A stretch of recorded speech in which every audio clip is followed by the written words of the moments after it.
안녕하세요. 불꽃 싸다구입니다. 구독, 좋아요, 알람 설정까지 부탁드리겠습니다. 그럼 오늘의 사연 바로 시작하겠습니다. 인천에서 옷가게를 운영하면서 살고 있는 47세의 여성입니다. 저는 36이라는 늦은 나이에 결혼을 했어요. 30을 넘겨서 늦게 결혼하는 게 추세라고는 하지만 30대보다는 40대에 가까워진 나이에 결혼을 하는 건 확실히 늦은 것입니다.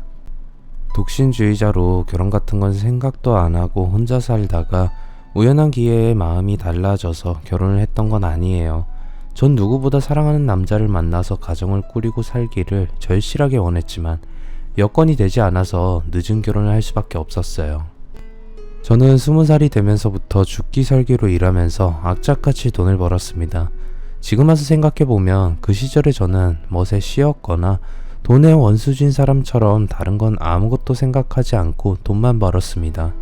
그렇게 10년이 넘게 돈을 모으다 보니 경제적으로 여유가 생겼죠. 그때 남편을 만나서 결혼을 하게 되었어요. 제가 20살의 어린 나이부터 오로지 돈만 생각하게 된 건 돈 없고 가난하다는 건 정말 비참하고 힘들다는 것을 어릴 때부터 뼈저리게 느꼈기 때문입니다. 그래도 고생 끝에 낙이 온다고 늦었지만 돈도 제법 모았고 결혼을 해서 마음이 맞는 남자와 가정을 꾸리면 이제부터는 마음껏 즐기면서 젊은 시절에 고생한 건 웃으면서 좋은 추억으로 말하면서 살 거라고 생각했습니다. 하지만 결혼을 한 뒤에 상상도 못했었던 경악스러운 일을 겪게 되었어요. 모두 인간 말종 같은 시누이 때문이었죠. 남편의 여동생이 시누이란 년 때문에 저는 가지고 있던 재산을 전부 날릴 뻔했고 결혼 생활은 파탄이 나고 말았습니다. 5년이 지났지만 전 아직도 그년이 제게 저지른 끔찍한 짓을 생각하면 몸이 부들부들 떨리고 치밀어 오르는 분을 주체할 수 없을 정도입니다.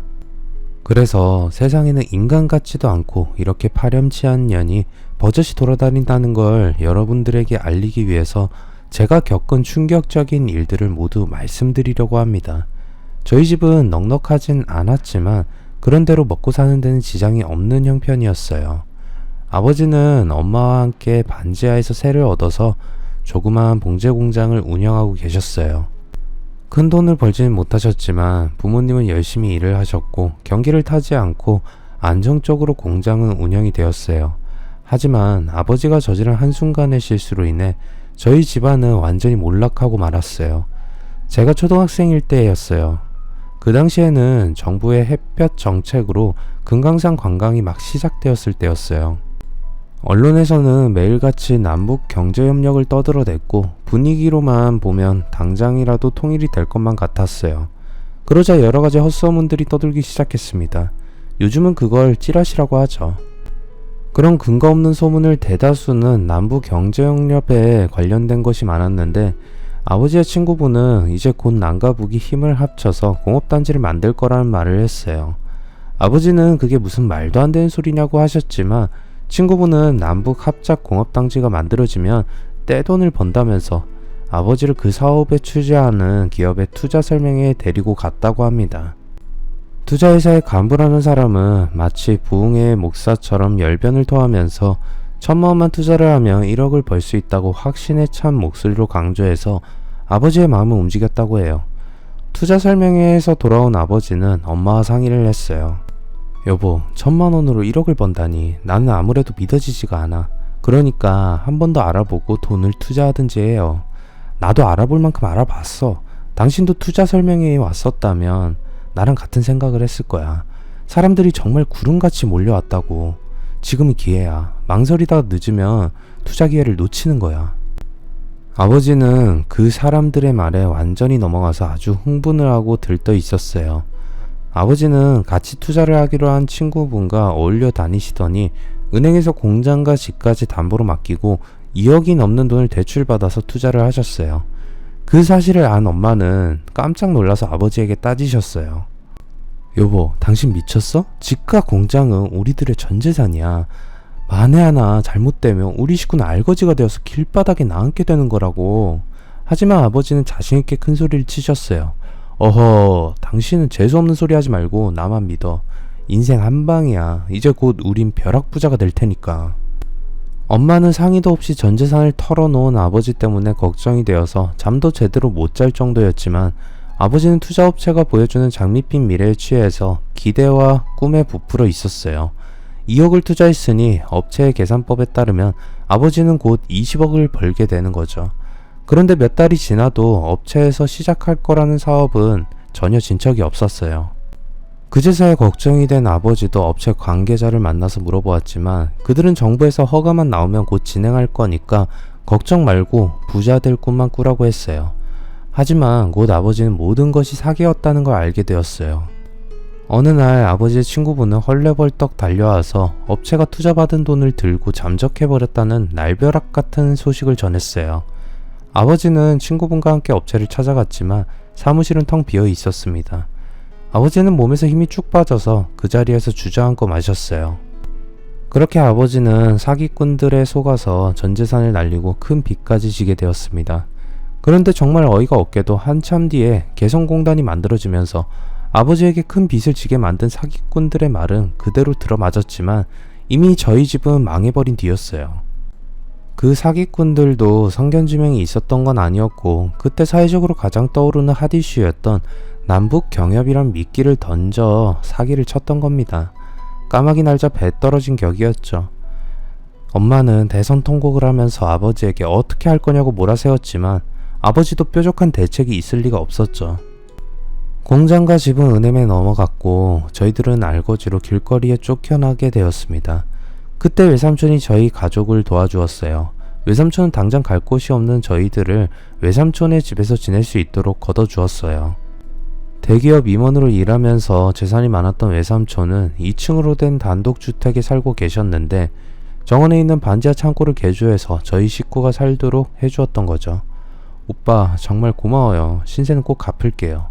엄마는 자칫하면 전 재산을 날리고 노숙자가 될 뻔한 저희 가족을 걷어준 외삼촌에게 고맙다는 말을 수도 없이 했어요.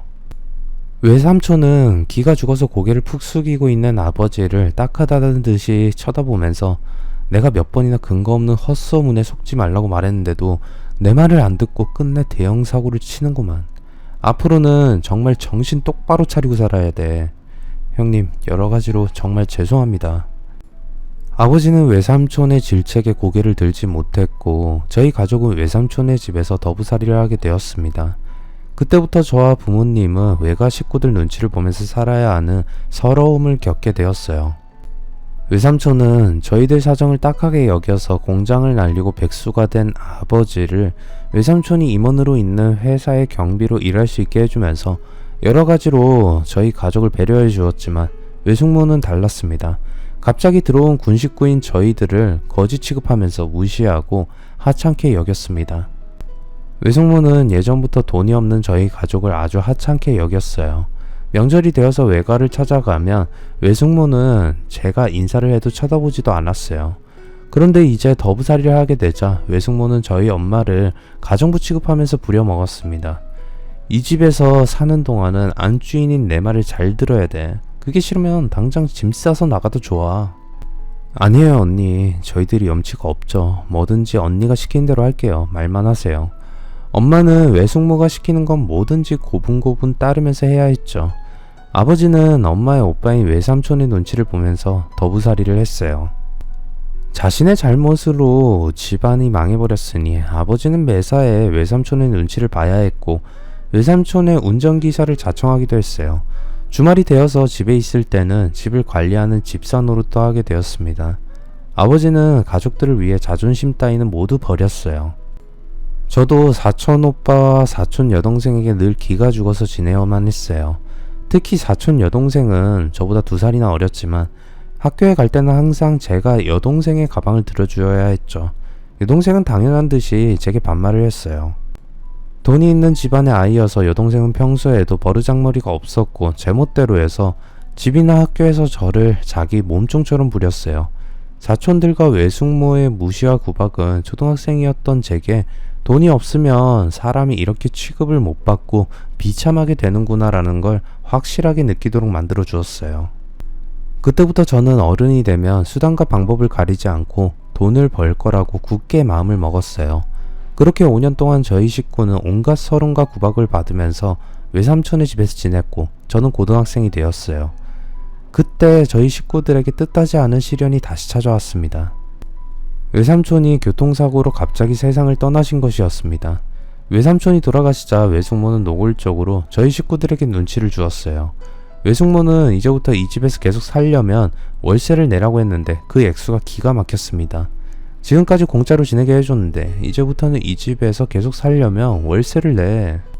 외숙모는 매달 200만원의 월세를 내라고 했어요. 저희들은 어이가 없었습니다. 그것은 너희들이 꼴도 보기 싫으니까 이 집에서 나가라는 통보였어요.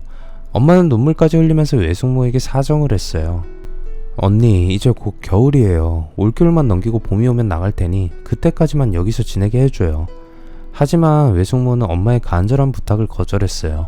지금까진 서럽고 힘들어도 그나마 외삼촌이 있었기에 그 집에서 버틸 수 있었는데 유일한 바람막이였던 외삼촌이 세상을 떠나자 저희들은 외숙모와 사촌들의 싸늘하고 차가운 눈초리를 감당하지 못하고 그 집에서 나와야 했습니다. 외삼촌이 돌아가시자 아버지도 그 회사에서 해고가 되었고 저희 가족들은 무작정 길거리로 나와서 반지하 월세방을 구한 다음에 온 가족이 일을 하면서 생활비를 마련해야 했어요. 저도 예외는 아니어서 알바를 하면서 일찍 세상살이에 눈을 뜨게 되었어요. 하지만 시련은 끝이 나지 않았습니다. 공사장에서 일하던 아버지가 허리를 다쳐서 일을 못하고 집에 계시게 되었어요. 그래서 저는 알바를 병행하면서 고등학교를 졸업했고 일을 하면서 야간대학에 진학을 했어요.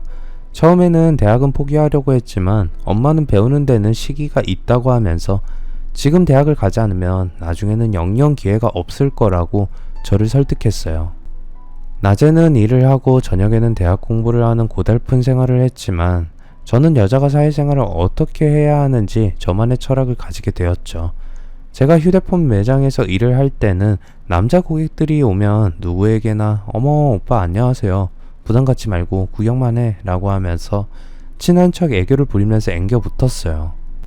그렇게 몇 달 동안 공을 들여서 친한 오빠 동생 사이가 되면 주위 친구들을 고객으로 소개해달라고 졸랐어요. 오빠 요즘 나 힘들어 죽겠어. 점장이 자꾸 눈치 주는 거 있지. 안 사도 좋으니까 친구들 데리고 매장 한번 놀러와. 그러면 대부분의 남자들은 친구들을 끌고 매장에 왔고 저는 갖은 교태와 아양을 떨면서 그들의 마음을 움직여서 휴대폰을 팔았습니다. 제가 남자들에게 먹히는 성적인 매력을 가진 젊은 여성이라는 걸 최대한 활용해서 고객 관리를 했던 거죠. 그렇게 저는 인맥을 넓혀갔고 그 중에는 엉뚱한 생각을 하고 제게 은밀한 만남이나 애인을 하자고 들이대는 남자들도 있었습니다. 그러면 저는 가차없이 그들을 저의 블랙리스트에 올렸고 연락처를 차단해버렸어요. 나중에 제가 다른 직장에 취업을 했을 때도 저만의 처세술은 발휘되었어요. 어떻게 하면 남자 직장 상사들의 마음을 사로잡을 수 있는지 잘 알게 되었던 거죠. 저의 처세술은 더욱 발전해서 경우에 따라서는 제가 여자라는 걸 교묘하게 이용하기도 했어요. 회식을 할 때면 잘 보여야 하는 직장 상사의 옆자리에 자진해서 앉아서 웃으며 술을 따르기도 했어요. 어머 어쩜 과장님은 말씀을 너무 재미있게 하세요. 그러면서 슬며시 상사의 어깨를 기대거나 다리 위에 손을 올리면서 상사의 마음을 흔들기도 했어요. 그렇다고 제가 일은 하지 않고 무작정 미인계만 쓰면서 상사들의 마음을 사로잡아 편하게 직장 생활을 했던 건 아니었어요. 저는 누구보다 업무에 충실했고 가장 먼저 출근해서 가장 늦게 퇴근했어요. 다만 제가 사회생활을 하면서 몸으로 터득한 건 직장인은 자기가 내세울 수 있는 모든 장점을 총동원해서 상사의 눈에 들어야 한다는 것이었습니다. 그런 점에서 저는 여자라는 장점이 있었고 그것을 활용하는 것 뿐이었어요. 요즘은 여성이 가진 성의 성품화를 부정적으로 바라보는 사람들이 많지만 저는 생각이 달라요. 법적으로 금지된 성매매만 아니면 성상품화는 나쁜 것이 아니라고 생각합니다. 남자뿐만 아니라 섹시한 여자에게는 누구나 좋아하는 법이죠. 그래서 여성이 가진 아름다움을 내세워서 상품을 파는 게 잘못된 거는 아니라고 생각합니다. 저의 처세술을 본 다른 여직원들은 당연하게도 저를 시기하고 질투하기 시작했어요. 여직원들은 자기들끼리 모이기만 하면 저에 대한 이상한 소문을 퍼뜨리면서 험담을 했어요. 야, 총무부 정채원이라는 애는 도대체 어떤 년이야? 그 불려우 같은 게 남자 상사들을 보기만 하면 살살 웃으면서 꼬리를 쳐대니 눈꼴 사나워서 못 봐주겠어. 들리는 소문에는 걔는 과거가 있는 년이라고 하더라. 융업소 다니다가 부장을 몸으로 구워 삶아서 입사했대. 내가 그럴 줄 알았어. 남자의 환장한 년처럼 지가 먼저 나서서 남자들 몸을 더듬지를 않나. 정말 어처구니가 없어. 그래도 채원이처럼 얼굴이 어느 정도 받쳐주니까 남자들이 미인계에 넘어가지. 아무 여자나 들이댄다고 되는 게 아니야. 하긴 그년이 얼굴은 제법 생겼어. 나도 눈하고 코만 살짝 건드리면 남자들이 환장할 텐데. 뭐? 웃기고 있네. 내가 보기에 넌 견적이 안 나와. 아무튼 그런 년들 때문에 남자들이 여직원을 우습게 보는 거라고. 정말 우리 여직원들에게 그녀는 공동의 적이야. 여직원들이 아무 근거도 없이 저를 아주 지저분한 여자로 몰아세우고 있다는 걸 잘 알고 있었지만 신경 쓰지 않았어요. 무엇보다 저는 살아남아야 한다는 절박함이 제 머릿속을 지배하고 있었기에 저를 두고 여우 같은 년이라느니 해픈 년이라고 뒷담화를 까대는 여직원들의 비웃음 정도는 웃으면서 넘길 수 있었습니다. 그런 탓에 회사 안에서 저는 과거가 있는 여자라는 소문이 쫙 퍼졌어요. 그러니 남자 직원들을 저를 그냥 하룻밤 데리고 놀 수 있는 여자로만 생각했지 저하고 정식으로 교제를 할 생각을 하는 남자는 없었습니다. 저는 나름대로의 처세술을 통해 회사에서는 단연 인정받는 여직원이 되었어요. 그렇게 몇 년이 지나갔고 저는 여직원으로는 최연소 대리라는 직함을 달게 되었어요. 제가 대리로 승진한 다음에 저는 제법 알려진 인지도 있는 의류의 유통 판매를 담당하는 다른 계열사로 발령이 났습니다. 그곳에서도 저는 업무와 더불어 상사들의 비위를 잘 맞춰주어서 유능한 여직원으로 인정받게 되었어요. 그 결과 2년 뒤에는 서울과 경기도에 있는 매장을 관리하는 총괄팀장이 되었습니다. 하지만 몇 달 뒤에 저는 직장인으로서는 큰 위기와 시련에 직면하게 되었어요. 그 전까지 저와 마음이 잘 맞던 직속 상사인 부장님이 다른 지사로 발령이 났고 새로운 부장이 부임해 왔는데 여자였어요. 그녀는 처음부터 아주 깐깐하게 다그치면서 저를 긴장시켰습니다. 부장님은 저와 첫 대면할 때부터 날카롭게 경고를 했습니다. 나한테 대충대충 일하면서 속이려고 들었다가는 뼈도 못 추릴 줄 알아. 그녀는 인상이 아주 차가웠어요. 저를 포함한 다른 직원들은 죽을 힘을 다해서 직속 상사인 그녀의 마음에 들기 위해서 노력했어요. 그런데 시간이 지나면서 부장님이 속마음은 아주 따뜻하고 자상하다는 걸 알게 되었습니다. 그녀는 일부러 직원들을 차갑게 대하면서 일을 하는데 긴장하도록 만들었어요. 그것이 그녀가 부하 직원들을 다루는 방법이었던 거죠. 사적으로 만나면 친한 언니처럼 한없이 부드러웠지만 일에 있어서는 털큰 만큼도 실수도 용납하지 않는 부장님 덕분에 저는 의류 매장 관리 영업 그리고 고객 관리 등에 대해서 많이 배우게 되었어요. 전화위복이 된 셈이었죠. 3년 정도 지나자 저는 의류 매장의 관리와 영업에는 자신이 생겼어요. 그러자 욕심이 생겼습니다. 그때 저는 막 30이 되었어요. 앞으로 계속 직장 생활을 해봐야 뻔한 월급으로 큰 돈을 모으는 건 불가능했어요. 그래서 저는 매장을 차려서 독립하기로 마음을 먹었습니다. 저는 부장님에게 제 생각을 말했어요. 좋은 생각이야. 내가 그동안 일을 하면서 몸으로 겪어보니 정채원 팀장은 매사에 꼼꼼하고 눈치가 빨라서 매장 차려서 운영하면 아주 대박이 낼 거야. 한번 해봐. 내가 최대한 지원해 줄 테니까. 부장님은 저의 결정을 응원해 주셨어요. 그래서 저는 회사에 창업 지원 신청을 했어요. 저희 회사의 직원이 매장을 차려서 독립하며 회사에서 지원해주는 사내 기업가 프로그램이 있었어요. 저는 독립을 해서 저만의 의류 매장을 차렸지만 엄밀히 말하면 회사에 소속된 소사장이었던 겁니다. 쉽게 말하면 그냥 지점생인 셈이었죠. 하지만 매장을 제대로 운영만 해서 회사에 지불해야 하는 수익 이상의 이익이 나오면 그건 전부 제가 챙길 수 있으니 도전해 볼만 했어요. 저는 그동안 부장님에게서 배운 노하우를 바탕으로 저만의 경험을 덧붙여서 고객 관리를 하는 새로운 방법을 만들어냈습니다.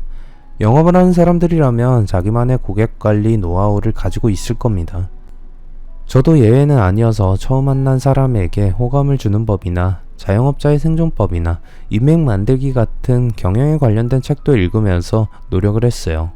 그래서 제 매장에서 한 번이라도 옷을 산 손님은 남녀를 불문하고 꼭 다시 찾아오도록 사후 관리를 철저하게 했어요.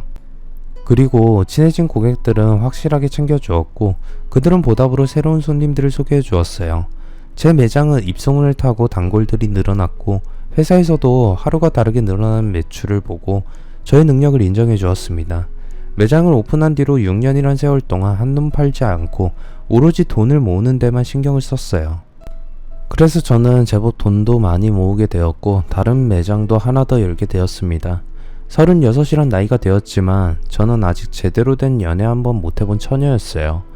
남자들의 기분을 맞춰주면서 다루는 데는 이골이 나 있었지만 손님들을 상대로 하는 장사와 연애는 질적으로 다른 것이었어요. 30을 넘어서자 아는 지인들이 괜찮은 남자들을 여러 명 소개해 주었지만 이상하게 오래가지 못하고 만남이 끝나고 말았어요. 저는 역시나 혼자 살아야 될 팔자인가 라고 체념하면서 결혼을 포기하려고 할 때 저와 동갑인 남편을 만나게 되었습니다. 남편은 제 매장에 자주 들리던 단골 손님이었어요. 친구의 소개로 제 매장에 와서 옷을 사간 뒤로 제 관리 명단에 이름을 올리게 되었습니다. 그는 번듯한 대기업의 기획실에서 근무하는 엘리트였어요. 저는 늘 하던 대로 그를 단골 손님으로 만들기 위해서 무척이나 공을 들였어요. 몇 개월이 지나자 그는 제 매장의 최고 단골 고객이 되었고 다른 손님들도 많이 소개해 주었어요. 그러던 어느 날 그는 뜻밖의 말을 제게 했어요. 저 채원씨가 마음에 들어요. 거짓말이 아니라 지금까지 채원씨처럼 제 마음을 흔든 여자는 없었습니다. 그는 저를 처음 보고 첫눈에 반했지만 워낙 소심하고 내성적인 성격이라 제게 좋아한다는 말을 하지 못했다고 했습니다. 그는 소심한 성격 탓에 36이 되도록 변변한 연애 한번 해보질 못했다고 했어요. 저는 그의 말이 이해가 되지 않았어요. 우선 외모가 다른 남자들에 비해서 눈에 띌 정도로 훤칠하게 좋았어요. 키는 아주 큰 편은 아니었지만 적당했고 계란형 얼굴은 친근한 느낌을 주는 호감형이었어요. 그리고 직장도 모두가 부러워하는 좋은 곳이었으니 그가 가만히 있어도 따라다니는 여자들이 분명히 있었을 거란 생각이 들었어요. 하지만 그는 피식 웃기만 했습니다. 맞아요. 대학을 다닐 때부터 저를 좋아하는 여자들이 몇 있었죠. 하지만 제가 워낙 소극적으로 나가니까 자기를 좋아하지 않는다고 생각해서 자존심이 상한 여자들이 떠나버리더라고요. 참 연애 어려운 것 같아요. 그가 여자들의 심리를 모르는 순진한 남자인 건지 아니면 눈이 높은 건지는 알 수 없었지만 저는 그 남자와 처음으로 진지하게 연애를 하게 되었어요. 저희들은 둘 다 늦은 나이여서 연애를 길게 끌지 않았죠.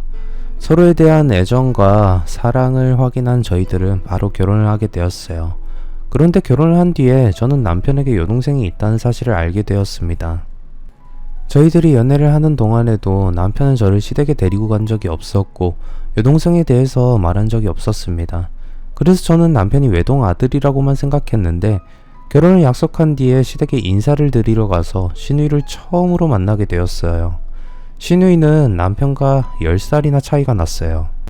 어머 새언니 반가워요. 말만 들었는데 실제로 보니까 오빠가 첫눈에 반할 정도로 미인이시다. 신우이는 저를 보자 유난히 반가워하면서 좋아했어요.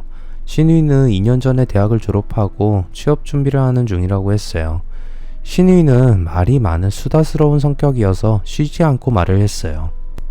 그런데 남편은 신우이를 보면서 굳은 표정으로 인상을 쓰고 있었어요. 그런데 자세히 보니 신우이는 맨정신이 아니었어요. 많이는 아니었지만 술에 취해 있었어요. 신우이는 친구들을 만났다가 낮술을 한 잔 마시고 들어왔다고 했습니다. 젊은 아가씨가 대낮부터 술을 마시고 다닌다. 상식적인 일은 아니었지만 전 대수롭지 않게 넘겼어요.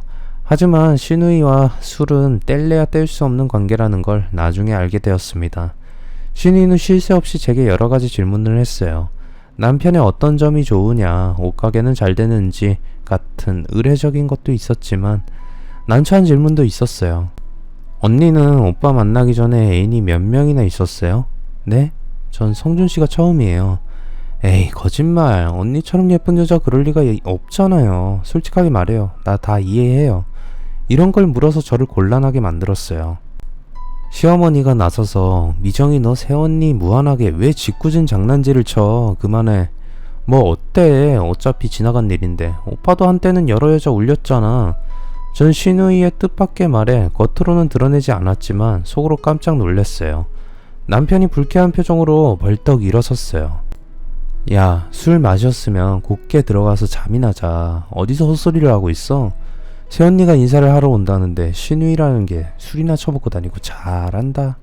참고 있던 남편이 화를 내자 시어머니도 제 눈치를 보면서 시누이에게 방으로 들어가라고 눈짓을 했어요. 시누이는 입을 삐죽거리면서 방으로 들어갔어요.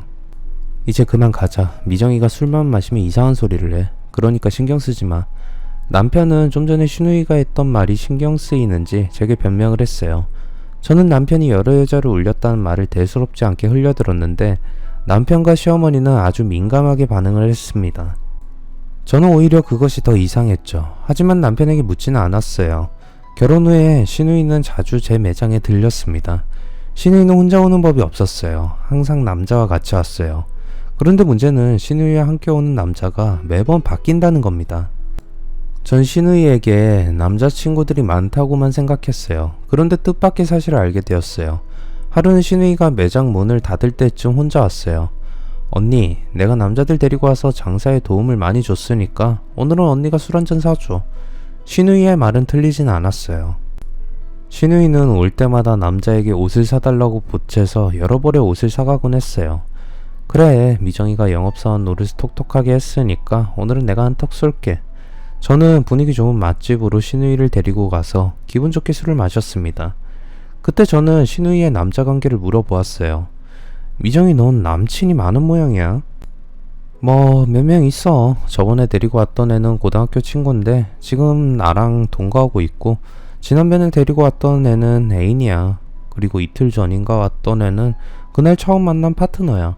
전 시누이의 어이없는 소리를 듣고 기가 막혔습니다.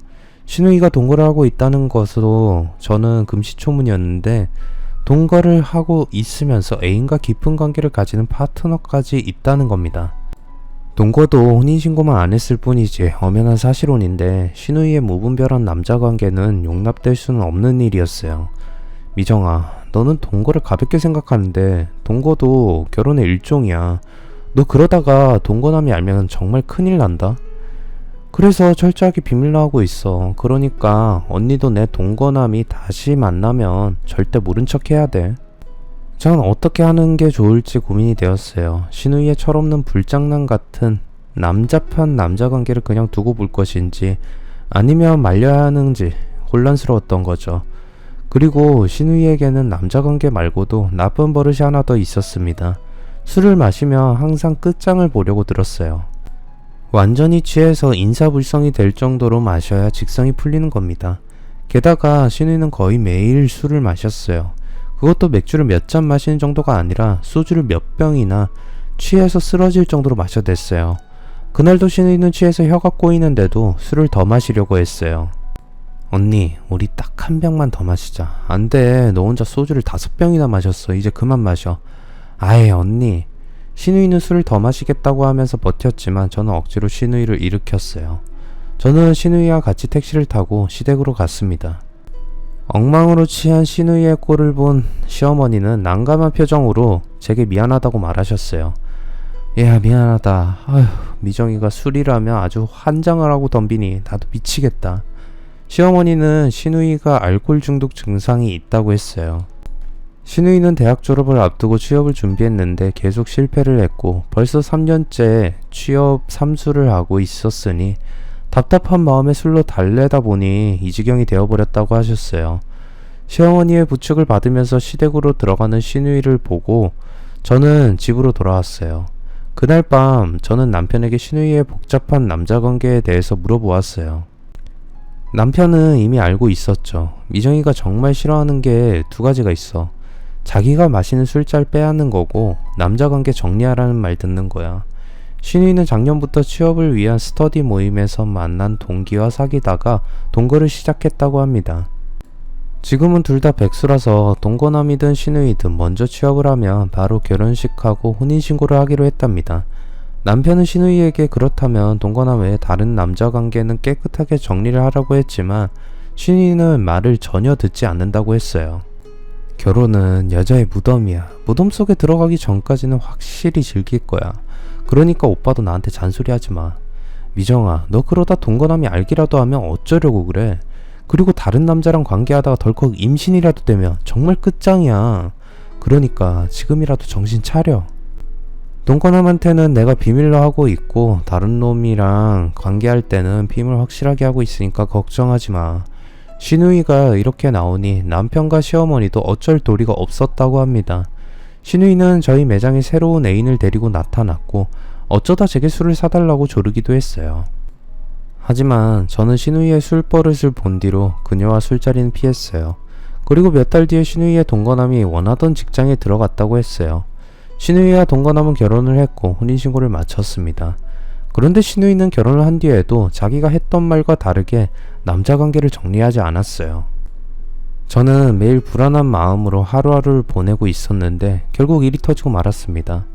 신우이의 남편은 신우이의 수상한 행동을 의심하고 몰래 미행을 했는데 내연남과 관계를 가지는 현장을 남편에게 들키고 만 겁니다. 신우이는 남편에게 손이 발이 되도록 빌었지만 배신감에 화가 난 남편은 이혼을 하겠다고 위자료 청구 소송을 했어요. 신우이는 시댁으로 쫓겨왔고 시댁은 발칵 뒤집어졌어요. 시어머니는 제게 전화를 해서 시댁으로 오라고 하셨어요. 제가 시댁에 가자 시어머니는 신우이의 위자료를 제가 물어주라고 하시는 겁니다. 제가 깜짝 놀라서 그 이유를 물어봤더니 시어머니는 한숨을 쉬면서 돌아가신 시아버지가 남겨놓은 빚이 많아서 그렇다는 말을 하셨어요. 사업을 하던 시아버지는 회사 사정이 어려워져서 빚을 많이 지게 되었는데 그 빚을 다 갚기도 전에 돌아가셨다는 겁니다. 그래서 남은 빚은 고스란히 남편 몫으로 남겨졌다고 해요. 그래서 남편이 받는 월급 거의 대부분은 시아버지의 빚을 갚는 데 들어간다고 하셨어요. 너한테는 정말 염치 없는 부탁이지만 집안 형편이 어려우니 어쩌겠니? 네가 좀 도와줬으면 한다. 어쩔 수 없는 일이었어요. 소송에서 신우이가 질 것은 뻔한 일이었고 수천만 원에 달하는 위자료를 물어줄 수 있는 사람은 저밖에 없었어요. 저는 신우이의 남편에게 위자료를 전액 주고 이혼을 마무리 지었습니다. 그리고 얼마 지나지 않아서 신우이는 다른 남자와 재혼을 했어요. 그 남자도 딸린 애는 없었지만 재혼이라고 했습니다. 나이도 신우이보다 12살이나 많은 40살이었어요. 저는 처음에 신우이의 재혼을 반대했어요. 저는 신우이의 속셈을 잘 알고 있었어요. 우선 돈이 많은 남자를 꼬셔서 결혼을 한 다음에 젊은 남자들을 애인으로 두고 재미를 보려는 말도 안 되는 생각을 하고 있었던 겁니다. 속셈이 뻔히 보이는데도 신우이는 그게 아니라고 오리발을 내밀었어요. 언니 그런 게 아니야. 나 정말로 그 사람 사랑해. 나이가 있는 연상의 남자가 훨씬 더 좋아. 경제적으로 여유도 있고 나 이제 절대 바람 같은 거 안 피워. 좋아. 그럼 너 이 각서에 사인해. 그러면 결혼 인정할게. 저는 신우이에게 만약 재혼한 후에 외도를 하다가 문제가 생기면 전적으로 본인이 책임진다는 각서를 쓰게 했어요. 신우이는 망설이지 않고 각서에 서명을 했고 저는 이제 신우이의 앞날은 스스로 알아서 할 거라고 생각했습니다. 하지만 신우이는 저의 간절한 소망과는 달리 결혼한 지 1년이 못 되어서 불륜을 저지르다가 남편에게 또 들키고 말았어요. 이번에도 시어머니가 저를 찾아와서 신우이의 위자료를 달라고 사정을 했어요. 전 시어머니에게 각서를 보여주면서 잘라서 말했어요. 이거 보이시죠? 저도 2번이나 이런 어처구니 없는 짓을 하는 신우이를 도와줄 순 없어요. 이런 식으로 가다가는 신우이 때문에 저도 파산하겠어요. 그러자 지금까지 사정을 하던 시어머니의 태도가 확 달라졌어요. 뭐야? 너 지금 돈 좀 있다고 시어미한테 돈 자랑하면서 유세 떠는 거냐? 어쩌다 재수가 없어서 들킨 걸 가지고 신우이를 못된 년으로 몰아붙여야 속이 시원하니? 잔말 말고 그놈이 요구하는 위자료 전부 네가 물어줘라. 제가 왜요? 제가 바람을 피웠나요? 잘못을 했으면 자기가 책임을 져야죠. 왜 저한테 뒤집어 씌우려고 들어요? 너 그렇게 안 봤는데 아주 못된 년이구나. 돈 가지고 신우이한테 갑질을 하려고 들어? 이 나쁜 년아. 시어머니는 어처구니 없게도 제게 화를 냈어요. 빌면서 사정을 해도 들어줄까 말까 한데 소리를 지르면서 윽박 지르니 마치 제가 바람을 피우다 걸린 년 같다는 생각이 들 지경이었어요. 그날 시어머니와 대판 싸우게 되었고 남편은 신우이를 이해해달라고 했어요. 며칠 뒤에 신우이가 저를 찾아와서 눈물을 흘리면서 한 번만 살려달라고 사정을 했습니다. 정말 마음 같아서는 뺨이라도 갈겨주고 싶었지만 닭똥 같은 눈물을 흘리면서 우는 신우이를 보자 마음이 약해져서 저는 다시 위자료를 대납해주고 말았어요. 이번에는 저번보다 액수가 아주 커서 저도 부담이 많이 되었습니다. 2번이나 대형 사고를 친 신우이는 정말 정신을 차렸는지 술도 줄이고 취업 준비만 했어요. 그런데 얼마 후에 저는 신우이와 남편의 문자를 보고 이상하다는 생각을 하게 되었어요. 신우이는 남편에게 계속 돈을 요구하고 있었어요. 오빠, 나 공무원 시험 준비할 거야. 이번이 마지막이니까 학원비랑 생활비에서 300만원 보내. 알았어, 내일 보낼게. 그리고 우리가 한 약속 꼭 지켜. 알았어, 내가 오빠 가정이 파탄나게 만들지는 않을 거야. 저는 수시로 남편의 휴대폰을 훔쳐보았는데 신우이는 주기적으로 남편에게 생활비와 용돈에 학원비까지 요구하고 있었어요. 내년이면 30이 되는 신우이는 마지막으로 공무원 시험에 도전해보겠다고 했어요. 그런데 돈이 없어서 오빠인 남편에게 학원비를 받아가는 건 이해가 되었지만 이혼하고 혼자가 된 몸인데 왜 굳이 시댁에 들어와서 시어머니와 같이 살지 않고 원룸을 얻어서 따로 사는지 저는 이해가 되지 않았어요. 아마 신우이는 원룸을 얻어놓고 그곳에서 내연남들을 끌어들여 관계를 가지고 있는 것 같았어요. 뭐 이제는 돌싱이니 사생활이야 자기가 알아서 할 바였지만 남편은 왜 신우이가 원하는 대로 꼬박꼬박 돈을 주는지 납득이 되지 않았죠. 가장 결정적으로 둘이서 한 약속이 무엇인지, 그리고 그것을 지키지 않으면 제 가정이 깨진다는 게 무슨 말인지 의심이 들었어요. 저는 남편에게 뭔가 비밀이 있는데 신우이는 그것을 빌미로 남편에게 매달 돈을 받아가고 있다는 생각이 들었습니다. 그래서 신우이를 이용해서 남편의 비밀이 무엇인지 알아내기로 했어요. 미정아, 우리 오랜만에 술이나 한잔 할까? 술이란 말을 듣자 신우이는 눈빛과 표정이 달라졌어요. 어머, 언니가 웬일이야? 다시는 나하고 술 안 마신다고 하더니. 그거야 농담이었지. 오늘은 나도 좀 취하고 싶어서 그래. 좋아, 그럼 언니 오늘은 우리 마음껏 마셔보자. 신우이는 좋아서 애완견처럼 술집으로 저를 졸졸 따라왔어요. 저는 신우이에게 계속 술을 권했고 신우이는 제가 주는 술을 마다하지 않고 모두 받아 마시더니 1시간이 지나자 완전히 취하고 말았어요. 저는 신우이의 음주 스타일을 잘 알고 있었어요. 신우이는 술을 마시며 입이 가벼워졌고 술이 깬 다음에는 자기가 무슨 말을 했는지 기억을 못했어요. 저는 그런 신우이를 이용해서 남편의 비밀이 무엇인지 알아냈고 남편이 제게 숨기고 있던 충격적인 이중 생활을 알게 되었습니다. 남편은 대학 시절부터 연애라고는 해본 적이 없다고 했는데 모두 거짓말이었어요. 남편은 대학 때부터 소문난 바람둥이로 여러 여자들과 어울리면서 관계를 맺었고 실증이 나면 바로 차버렸다고 합니다. 신우이가 예전에 했던 말이 맞았던 거죠. 그건 과거의 일이니 문제가 될 건 없었지만 정작 중요한 문제는 남편이 지금도 저 몰래 내연녀를 둘이나 두고 은밀하게 만나고 있다는 것이었죠. 그리고 한 가지 더 충격적인 사실은 시어머니도 제게 거짓말을 했다는 겁니다. 남편이 시아버지가 남겨준 빚을 갖고 있다는 건 거짓말이었어요. 애초에 신우이가 이혼 소송을 당하자 남편에게 시어머니가 먼저 제 돈으로 위자료를 대납하게 하자는 제안을 했다고 합니다. 자기 아들 주머니에서 돈이 나가지 않게 하려고 제게 터무니없는 거짓말을 했던 거죠. 긴 이야기를 마치자 신우이는 머리를 탁자에 쳐박고 잠이 들어버렸어요. 전 배신감과 화가 치밀어 올랐습니다.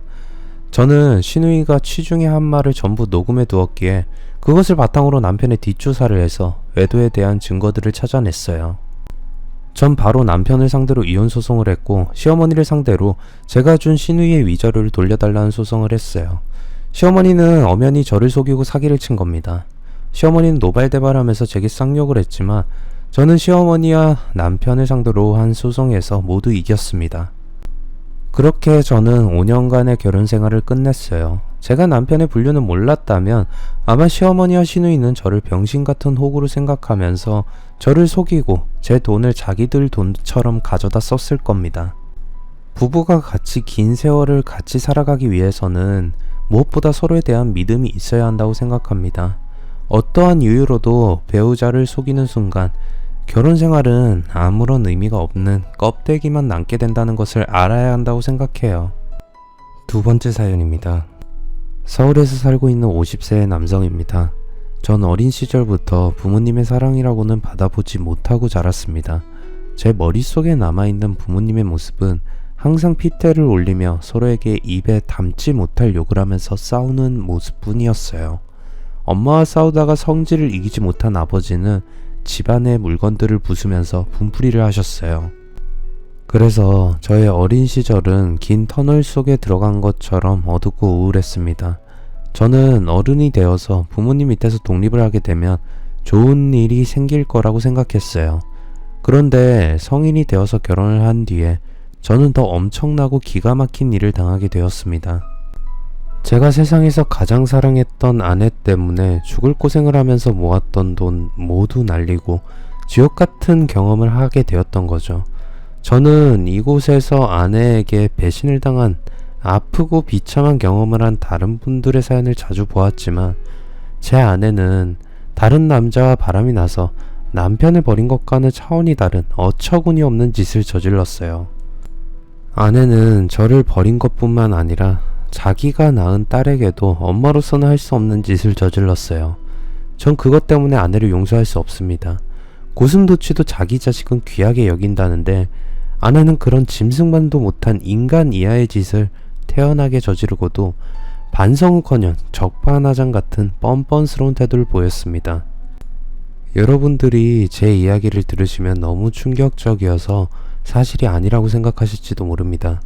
믿든 믿지 않든 여러분들의 판단이라고 생각하고 제가 아내로 인해 겪게 된 기가 막히고 비참한 사연을 시작하겠습니다. 어릴 때부터 제가 가장 부러워했던 모습은 아이가 엄마와 아버지의 손을 잡고 웃으며 걸어가는 것이었어요. 그만큼 저는 부모님이 자식에게 주는 사랑이나 애정은 전혀 받지 못하고 자랐습니다. 저희 집은 형편이 무척이나 어렵고 가난했습니다. 한때는 부자였는데 예기치 않은 일로 집안이 기울어져서 가난해진 것이 아니고 처음부터 그냥 가난했고 돈이 없었습니다. 아버지는 막노동을 하셨고 엄마는 식당에서 서빙을 하면서 겨우 생활을 했어요. 두 분 모두 조금이라도 돈을 모아서 앞으로는 잘 살아보겠다는 생각이나 의지가 전혀 없었어요.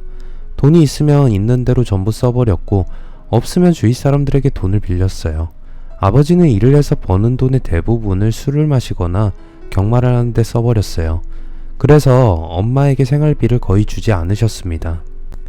그러니 자연스럽게 엄마와 아버지는 돈 문제로 자주 다투게 되셨어요. 아이고 이 인간아, 또 술을 퍼마셨어? 공사판에서 노가다 나는 놈이 단란주점에서 술을 퍼마시는 게 말이 돼? 집에는 쌀이 떨어져서 당장 먹을 게 없는데 목구멍으로 술이 넘어가, 이 미친놈아? 시끄러워. 집구석에만 들어오면 가장을 동네 똥개 쳐다보다면서 매일 돈 내놓으라고 닥달을 내더니 답답해서 술을 마신다. 엄마는 일당을 받으면 동료들과 같이 어울려 고급 유흥업소에 가서 카드빚을 내서 도우미들을 불러서 어울리지 않는 유흥을 즐기는 아버지를 잡아먹을 듯이 몰아세웠고, 아버지는 매일 쪼들리는 답답한 현실에서 잠시라도 탈출하고 싶은 생각 때문에 빚을 내서라도 경마를 하면서 한방을 노리거나 유흥업소에서 여자 도우미들과 어울리면서 앞이 보이지 않는 현실을 잊고 싶어 하셨어요. 시간이 지날수록 빚은 늘어만 갔고 형편은 나아지지 않고 더 어려워지기만 했어요. 그러다 제가 초등학교를 졸업할 무렵에 도저히 견디지 못한 엄마는 집을 나가버렸고 아버지는 다른 여자와 재혼을 했는데 새엄마는 저를 무척이나 미워하면서 구박을 했어요. 아버지가 없을 때는 새엄마에게 맡기도 했고 밥도 제대로 차려주지 않았습니다. 저는 서러웠지만 새엄마의 구박을 아버지에게 말할 수는 없었어요. 그저 속으로 조금만 더 참고 견디자, 곧 어른이 되어서 독립하면 구박받지 않고 살 수 있어 라고 생각하면서 버텼습니다. 그런데 제가 독립을 하는 날이 생각보다 일찍 찾아왔습니다. 고등학생이 되었을 때 아버지가 갑자기 돌아가셨어요. 그날도 일을 마치고 유흥업소에서 동료들과 술을 엉망으로 마신 아버지는 집으로 돌아오시다가 교통사고를 당하신 겁니다. 아버지는 병원으로 옮겨졌지만 새엄마와 제가 도착하기도 전에 세상을 떠나버리셨어요. 그때까지는 하루라도 빨리 혼자 독립하기를 간절하게 바랬지만 막상 아버지가 돌아가시자 전 무섭고 두려워졌어요. 그리고 새엄마는 충격적인 행동을 했습니다. 새엄마는 아버지의 죽음을 전혀 슬퍼하지 않았어요. 아버지의 장례식을 치르면서 저는 새엄마가 누군가와 전화통화하는 걸 우연히 듣게 되었습니다. 자기야, 정말 하늘이 나를 버리지 않으셨지. 그 자식이 드디어 죽었어. 언젠가는 이런 날이 올 거라고 생각해서 보험에 들어둔 게 신의 한 수였어. 한 3억 정도 나올 거야. 그래 자기야, 우리 대박났어. 새엄마는 내연남과 통화를 하면서 너무 좋아했어요. 새엄마는 몇 년 전에 아버지를 생명보험을 들어놓았던 겁니다. 그리고 저와 아버지는 모르고 있었지만 새엄마에게는 내연남이 있었던 거예요. 새엄마는 아버지의 보험금으로 내연남과 새 출발할 꿈에 부풀어 있었고, 저는 3억이 넘는 보험금을 받은 다음에 그녀가 제게 어떤 짓을 할지 까맣게 모르고 있었습니다. 새엄마는 아버지의 사망보험금을 받자마자 저를 버렸습니다. 어느 날 학교에서 돌아와 보니 새엄마는 제게 한마디 말도 없이 이사를 가버렸어요. 너무나 기가 막혔습니다. 새엄마는 제 연락도 받지 않았어요. 아버지가 돌아가셨으니 다른 남자와 새 출발하는 건 막을 수 없는 일이었지만, 자기의 앞길에 걸림돌이 되는 저를 떼어놓고 싶다면 받은 보험금 중에 일부를 주는 게 당연하다고 생각했어요. 더구나 저는 아직 고등학생인 미성년자인데 가진 거 하나 없이 길거리로 내모는 건 너무 가혹한 짓이었습니다. 저는 선택의 여지가 없었어요. 새엄마는 보험금으로는 성에 차지 않았는지 지금까지 살고 있던 집의 전세금까지 빼가버렸습니다. 저는 정말 맨주먹으로 세상에 맞서 살아남아야 했습니다. 지금 생각해도 그때는 정말 앞이 캄캄했고 눈물밖에 나오지 않는 심정이었어요. 저는 학교를 중퇴하고 당장 할 수 있는 일을 찾다가 건설 현장에 잡으러 일하게 되었습니다. 2년 정도는 아무 생각 없이 새벽에 일어나서 현장에서 반장이 시키는 대로 일만 했어요. 막노동이 좋은 점은 일당을 바로 준다는 것이었죠. 무엇보다 하루 벌어서 하루 살아야 하는 제게 매일 현금으로 주는 일당은 큰 도움이 되었습니다. 그래서 다른 곳에서 일을 할 수도 있었지만 2년 넘게 현장에서 잡으러 일하게 되었어요. 처음에는 무작정 먹고 살기 위해서 막노동판에 뛰어들었는데 아무런 기술도 없이 잡부 노릇만 하다가는 평생 돈을 걱정을 해야 하는 가난한 신세가 될 거란 생각이 문득 들었어요. 이제는 제 나이도 20살이 넘은 성인인데 미래에 대한 아무 계획도 없이 이렇게 살다가는 돌아가신 아버지처럼 살게 될 것 같다는 생각도 들었던 겁니다. 그때부터 저는 고민이 많아졌고, 일을 하다 쉬는 시간이 되면 혼자서 멍하게 앉아서 앞으로 어떻게 해야 하나? 라는 생각을 하곤 했어요. 준성아, 혼자서 멍 때리면서 뭐하고 있냐? 그날도 점심시간이 되어서 밥을 먹고 일을 다시 시작하기 전에 저는 혼자 구석에 앉아 있었는데 만기 형님이 다가왔어요. 예전에 천하장사를 했던 씨름꾼과 이름이 같은 형님이었는데 어린 나이에 공사판에 들어선 저를 친형님처럼 보살펴 주었고 챙겨주셨어요. 공사가 끝나고 다른 일이 생기면 만기 형님은 저를 잡부로 쓰라고 반장에게 추천해주기도 했어요. 그래서 2년이 넘게 그와 함께 현장에서 일을 하게 되었습니다. 저는 힘없이 먼 산만 바라보다가 제 고민을 털어놓았어요. 그러자 만기 형님은 고개를 끄덕이더니 지금부터라도 자기 밑에서 정식으로 배관 기술을 배워보라고 하셨어요. 만기 형님은 배관 기능공이었어요. 그는 그냥 공사판에서 눈대중으로 배운 게 아니라 국가기술 자격증까지 가지고 있는 전문가였습니다. 그는 자기 이름으로 된 사업자를 내고 공사를 따서 인부들을 데리고 와서 일을 하고 있었습니다. 현장에서 쓰는 용어로는 오야지라고 했어요. 그래, 이제부터라도 차근차근 기술 배워라. 그냥 몸만 쓰다가는 늙어서 골병 들고 비참해져. 형님이 받아주신다면 저야 너무 좋죠. 열심히 배울게요. 형은 말이야, 아무한테나 기술 가르쳐주지 않아. 내가 사람 보는 눈은 정확한데 네가 일하는 거 보니까 저놈은 걷어도 되겠다는 판단이 들었어. 만기 형님은 그간 제가 뭐든지 최선을 다해서 일하는 걸 좋게 보셨어요. 그래서 저를 걷어주겠다고 하신 겁니다. 그때부터 저는 만기 형님의 배관업체에 들어가서 몇 년 동안 전국의 공사 현장을 떠돌아다니면서 배관 기술을 하나씩 배우게 되었어요. 모든 직종이 마찬가지겠지만 배관 일이란 게 무거운 것을 옮기는 일이 많아서 육체적으로도 힘들었지만 꼼꼼하고 세심하게 작업해야 하는 부분들이 많아서 항상 집중해야 했습니다. 만약 시공을 할 때 조금이라도 실수를 해서 배관 연결이 잘못되면 엄청난 대형사고로 이어지기 때문이었죠.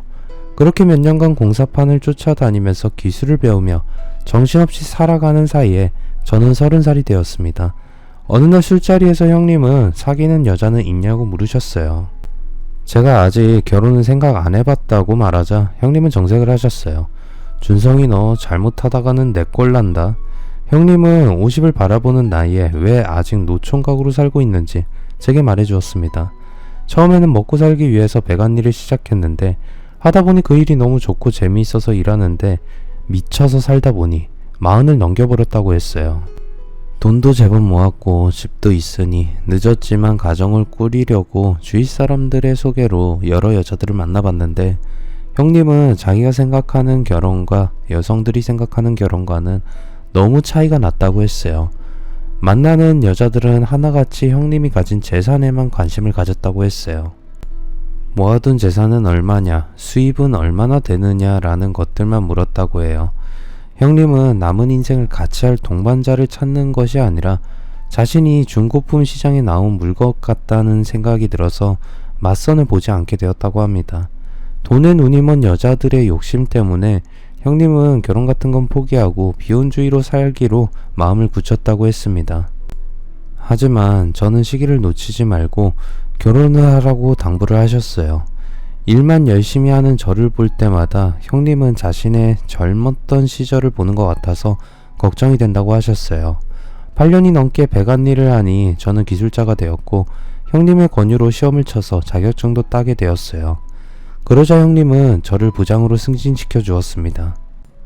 저는 형님을 도와서 회사를 더 크게 키우기 위해서 열심히 일을 했어요. 원창업체의 직원들과도 친하게 지내면서 인맥을 쌓았고 대형 공사에 어떻게 입찰을 하는지, 공사 발주나 입찰에 관한 정보를 어떻게 하면 빠르게 입사할 수 있는지 알아나갔습니다. 처음에는 현장의 기술자였지만 10년이 지난 다음에는 저는 관리자의 역할까지 겸하게 되었던 거죠. 전 공사에 대한 정보를 발빠르게 알아내서 여러 건의 하청을 따냈습니다. 그러다 제가 경기도에 재개발에 들어가는 아파트 리모델링 사업을 따냈습니다. 정보를 입수한 저는 사업권을 가진 원청업체의 고위 직원과 미리 접촉을 해서 하청 계약을 하게 된 것이었죠. 공사 기간이 1년 이상 걸리는 장기 프로젝트였어요. 공사 기간 동안 저희들은 현장 근처에 빌라를 숙소를 잡아놓고 생활을 했습니다. 하루는 일을 마치고 숙소에 돌아가시다가 시원한 맥주가 생각이 나서 근처의 편의점으로 갔다가 알바를 하고 있던 아내를 만나게 되었어요. 저는 첫눈에 아내가 마음에 들었어요. 아내는 늘 웃는 인상이었고 얼굴뿐만 아니라 목소리도 너무 예뻤어요. 저런 여자와 같이 살면 얼마나 좋을까 하는 생각이 들었습니다. 그때부터 하루에 한 번은 편의점에 들리면서 눈도장을 찍었어요. 한 달이 조금 넘게 지나자 아내도 저를 알아보게 되었고 서로 인사를 하는 걸 넘어서 안부도 묻는 사이가 되었어요. 저는 아내가 일을 하는 시간을 알아내서 그때 맞춰서 편의점에 들렸습니다. 그리고 여러 달 동안 망설이다가 용기를 내서 아내에게 고백을 하게 되었죠. 저 미연씨, 오늘 일 마치면 같이 맥주나 한잔 할까요? 그러자 아내는 방긋이 웃으면서 맥주요? 좋아요.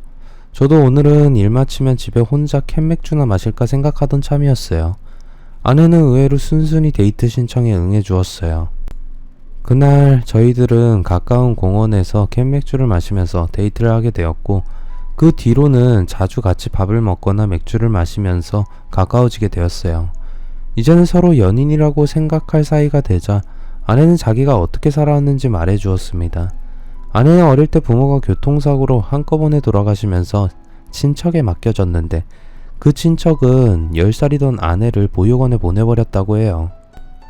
아내는 보육원에서 부모의 얼굴조차 모르는 다른 아이들과 같이 자라서 고등학교를 졸업하고 얼마 안 되는 자립지원금을 가지고 세상 속으로 나오게 되었다고 합니다. 독립한 뒤로 아내는 고시원에서 지내면서 닥치는 대로 일을 했고 19의 나이에 알바를 하던 식당 주인에게 성폭행을 당하는 아픔을 겪기도 했다고 합니다. 그렇게 아내는 지난 10년 동안 뒤를 돌아볼 사이도 없이 하루하루 근근히 살아왔던 겁니다. 저와 아내의 사이는 점점 가까워졌고 만기 형님과 다른 직원들도 제가 연애를 한다는 거 알게 되었어요. 그러자 형님과 다른 직원들은 한결같이 입을 모아서 확실하게 자기 여자로 만들어야 한다고 강조했어요. 자고로 여자란 말이야. 일단 잡아트려야 내 것이 되는 거야. 사랑한다고 말로만 백날 떠들어봐야 말짱 헛것이라고. 그래, 100마디 말보다는 몸도장을 콱 찍어야 하는 거야. 그들은 아내와 관계를 가지라고 저를 부추겼어요. 저도 그러고 싶은 마음이 굴뚝 같았지만 차마 입이 떨어지지 않아서 같이 자고 싶다는 말을 아내에게 못하고 있었어요. 그런데 며칠 뒤에 형님과 다른 직원들이 숙소를 비워주겠다고 했어요. 성준아, 내일이 디데이야. 우린 모텔로 가서 잘 테니까 확실히 끝을 봐. 화이팅! 이렇게 되자 저도 눈 딱 감고 아내와 같이 저녁을 먹은 다음에 우리 숙소로 가서 술 한잔 할까? 라고 말했고, 아내는 저의 음흉한 생각을 눈치채지 못하고 좋다고 했어요. 아내를 숙소로 데리고 오는데 성공한 저는 같이 술을 마시다가 적당한 때에 에라 모르겠다라는 생각으로 아내에게 기습적으로 키스를 하고 눕혔습니다. 어머, 자기야 왜 이래? 어머. 아내는 처음에는 깜짝 놀라더니 곧 제게 몸을 맡겼습니다. 그날 밤에 처음으로 아내와 거사를 치르게 되었어요. 그리고 저만 수총각 딱지를 뗀 게 아니라 아내도 첫 경험이라고 했어요. 몇 개월 뒤에 공사가 끝나고 서울로 돌아오자 저희들은 동거를 시작하게 되었습니다. 아내와 동거를 시작한 지 1년 뒤에 저희 회사는 아주 큰 프로젝트에 참가하게 되었어요. 중동의 쿠웨이트에서 송유관 건설 현장에 참여하게 된 겁니다. 하지만 전 중동으로 가는 것이 망설여졌어요. 왜냐하면 아내가 애를 가졌기 때문이었죠. 전 이 문제를 형님과 진지하게 상의를 했어요. 형님, 회사의 일이니 당연히 부장인 제가 직원들을 데리고 현장으로 가야겠지만 아내가 임신 중이라 자리를 비우는 게 마음에 걸려요. 그래, 네 마음은 나도 이해한다. 네가 정 내키지 않으면 어쩔 수 없지. 다른 직원을 대신 보내도록 하자. 형님은 저를 배려해서 임신한 아내의 곁을 지키도록 해줬지만 정작 아내의 생각은 달랐어요. 여보, 내가 들으니까 이번 공사는 회사에 사활이 걸린 중요한 거라고 하던데 당신이 빠지면 안 되잖아. 남자한테는 집안일보다 바깥일이 먼저야. 내 걱정은 하지 말고 다녀와. 난 지금까지 혼자서 살아왔어. 뱃속에 애가 들어있어도 내 몸은 내가 알아서 챙길 수 있으니까 당신은 아무 걱정하지 말고 다녀와.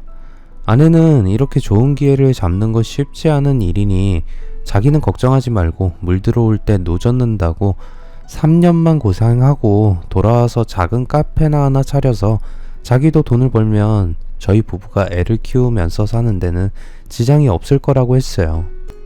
저는 아내의 말이 맞다고 생각해서 중동으로 가기로 결정했어요. 저는 출국하기 전에 주인집 아줌마에게 아내를 잘 보살펴달라고 부탁을 했어요. 저희가 전세로 살고 있던 주인집 아주머니는 마음이 아주 좋으신 분이라서 저희 부부와 각별한 사이로 지내고 있었어요. 제가 중요한 일로 몇 년 동안 멀리 나가 있어야 해요. 제 아내 좀 잘 부탁드립니다. 그럼 내가 매일같이 친동생처럼 보살펴 줄 테니까 아무 걱정 말고 돈이나 엄청나게 벌어서 와. 출국을 하는 날이 되자 아내는 공항에 나와서 저를 배웅해 줬습니다. 저는 임신한 아내를 혼자 두고 먼 길을 떠나는 게 마음에 걸렸지만 아내는 오히려 저를 더 걱정해 주었어요. 여보, 항상 몸 조심해요. 거기는 우리와 문화가 달라서 여러 가지로 많이 힘들 거예요. 지치고 힘들 때마다 나와 우리 애 생각하면서 힘내요. 사랑해. 저는 3년간 중동에서 일을 했습니다. 그곳의 생활은 정말 낙이라고는 없이 먹고 자고 일만 하는 단조로운 생활의 연속이었어요. 어떻게 보면 감옥 생활보다 더 단조롭고 견디기 힘든 외로운 시간이었습니다. 그래도 제가 견딜 수 있었던 건 아내가 있었기 때문이었어요. 몇 달 뒤에 아내는 무사히 딸을 출산했고 일을 마치고 아내와 화상통화를 하면서 딸의 얼굴을 보는 것이 유일한 낙이자 즐거움이었어요. 저는 출근하면서 제가 받은 월급을 전부 아내에게 보내달라고 사장인 형님께 부탁을 해두었어요. 제가 아는 형님은 돈 문제로 저를 속일 사람은 절대 아니었기에 전 형님을 믿고 있었어요. 한 번씩 아내와 통화하면서 물어봐도 돈은 매달 잘 들어오고 있다고 했어요. 저는 한국으로 돌아가면 아내가 원하던 대로 번듯한 카페를 하나 차려서 아내와 맞벌이를 하면서 지금보다는 편하게 살 계획을 세우고 꿈에 부풀어서 하루빨리 공사가 끝나고 한국으로 돌아갈 날만 기다렸습니다. 그렇게 일을 악물고 죽을 고생을 하면서 3년의 시간을 보낸 다음에 한국으로 돌아왔는데 믿을 수 없는 일이 저를 기다리고 있었어요. 아내가 사라져버린 겁니다. 아내는 제가 피땀 흘린 대가로 받은 2억이 넘는 돈을 가지고 도망쳐버렸던 거였어요. 더 기가 막힌 건 이제 겨우 3살이 된 딸을 주인집 아줌마에게 맡겨놓고 가버렸다는 겁니다. 주인 아줌마는 아내가 다른 남자와 바람이 나서 제 전 재산을 챙겨서 도망을 가버렸다고 말했어요. 제가 중동으로 가고 난 지 얼마 지나지 않아서 아내는 젖먹이 딸을 주인 아줌마에게 맡기고 외출을 하는 일이 많았다고 해요. 한밤중에 술에 취해서 들어오기도 했고 심지어 어떤 날은 낯선 남자를 데리고 와서 같이 자기도 했다고 합니다. 그러다가 나중에는 그놈과 제 집에서 몇 달씩이나 동거까지 했다고 했어요. 아내는 주인 아줌마에게 동거남을 사촌 오빠라고 거짓말했다고 합니다. 아줌마는 바람이 난 아내의 잘못된 생각을 바로 잡아보려고 노력했지만 아내는 아줌마의 말을 듣지 않았다고 합니다. 그러다가 제가 귀국할 때가 다가오자 급한 사정이 생겨서 지방에 다녀와야 하니 딸을 며칠만 봐달라고 하면서 맡긴 다음에 사라져버렸다고 해요. 주인 아줌마는 한숨을 쉬면서 아무리 남자에 미쳐도 자기가 낳은 딸을 버리고 동거남과 도망을 칠 거라고는 생각조차 못했어 라고 했어요. 저는 기가 막혔고 맥이 탁 풀렸습니다. 3년간 모래바람과 폭염과 싸우면서 밤낮으로 죽을 힘을 다해 일했던 게 허사가 되어버렸어요. 저는 아내를 찾는 걸 포기해버렸습니다. 이미 마음 떠난 여자를 찾아다니면서 시간 낭비를 하고 싶지 않았어요. 그것보다 더 시급한 건 딸과 함께 어떻게든 살아가야 한다는 사실이었습니다.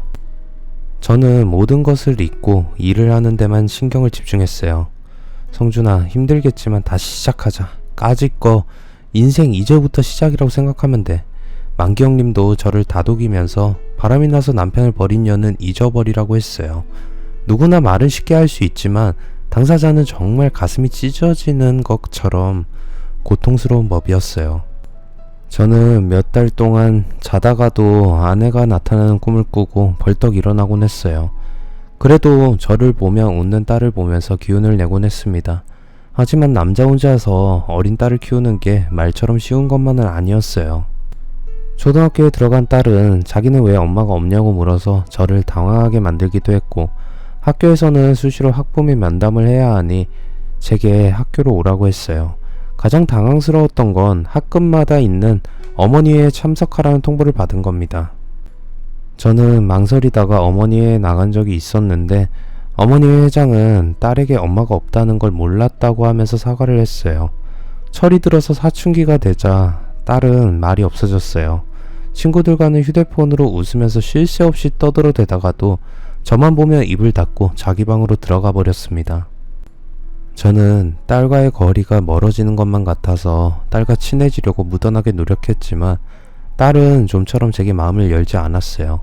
제이야, 오늘 저녁은 나가서 외식할까? 아니 싫어. 왜? 먹고 싶은 거 없어? 없어.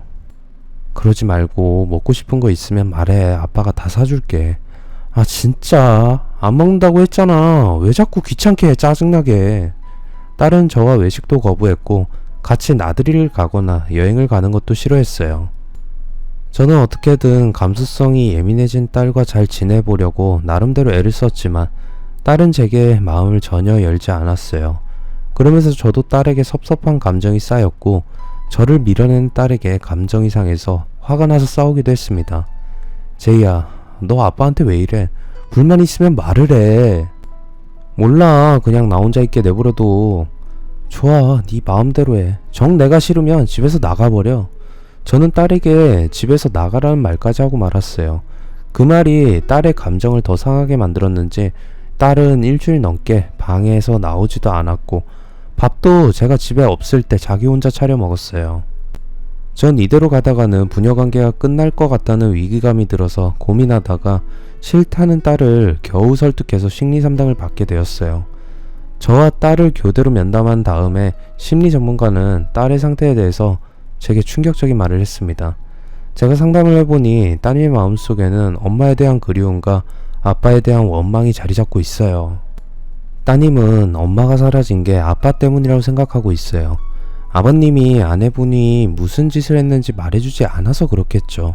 지금까지는 어려서 대충 넘어갈 수 있었지만 이제 제이도 철이 들었으니 억지로 따님을 자극하면서 마음을 열려고 하시지 마시고 지켜보고 기다렸다가 적당한 시점에 엄마에 대해서 모든 걸 말해주세요. 딸이 마음속으로 저를 원망한다는 말은 정말 충격적이었어요. 당장이라도 딸의 오해를 풀기 위해서 아내가 불륜을 저질렀다는 걸 털어놓고 싶었지만 지금은 전문가의 말대로 억지로 딸의 마음을 열려고 애를 쓰지 않고 조용히 그리고 차분하게 기다리기로 했어요.